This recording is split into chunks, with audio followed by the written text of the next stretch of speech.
ஓம் சக்தி. என் அன்பு தங்கமே, நீ இப்பொழுதெல்லாம் அழுது கொண்டே இருக்கின்றாய். உன்னவரை பிரிந்து உன்னால் இருக்க முடியவே இல்லை. உன் வலிகளும் வேதனைகளும் எனக்கு புரிகின்றது. ஏதோ ஒரு காரணத்தினால் நீங்கள் இப்போது தற்காலிகமாக பிரிந்துள்ளீர்கள். கவலைப்படாதே, உன் வலிகள் அனைத்தும் குறைய போகின்றது. உன் வேதனைகள் அனைத்தும் மறைய போகின்றது. நீ சரியாக உண்பதும் இல்லை, சரியாக உறங்குவதும் இல்லை. ஒவ்வொரு நாளும் ஒவ்வொரு நொடியும் நீ உன் துணையை நினைத்து மிகவும் வருந்திக் கொண்டே இருக்கின்றாய். வாழ்க்கையில் ஒன்றை மட்டும் நன்றாக புரிந்து கொள்.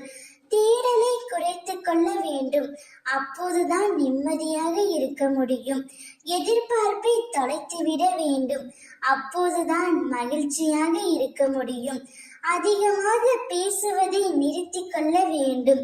அப்போதுதான் மற்றவர்களால் நீ தேடப்படுவாய். உன் எதிர்பார்ப்பு தான் உன்னை இந்த அளவிற்கு கஷ்டப்படுத்துகின்றது. உனக்கு உன் துணை மீது அதீத அன்பினாலும் அதீத உரிமையினாலும் நீ அவர்களிடமிருந்து அதிகமாக எதிர்பார்க்கின்றாய்.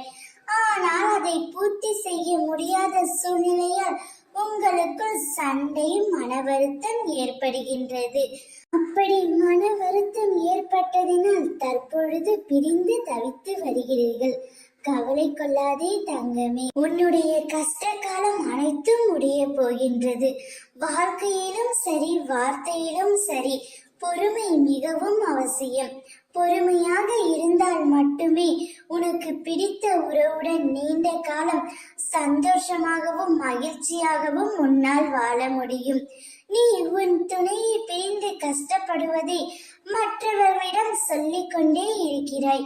உனது கஷ்டம் நஷ்டம் என்பது அடுத்தவர்களுக்கு கதைதான். அதனுடைய வலியும் வேதனையும் உன்னால் மட்டுமே உணர முடியும்.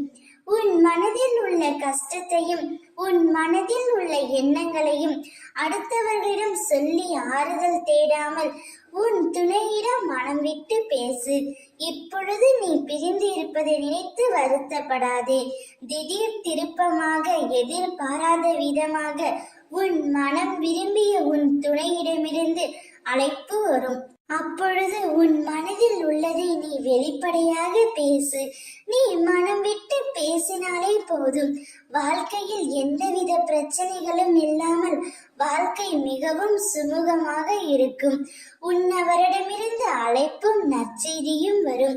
அதை நீ சற்றும் எதிர்பார்க்காத நேரத்தில் உன்னை வந்து சேரும். அப்பொழுது நீ ஆனந்தத்தில் துள்ளி குதிக்க போகின்றாய். ஓம் சக்தி.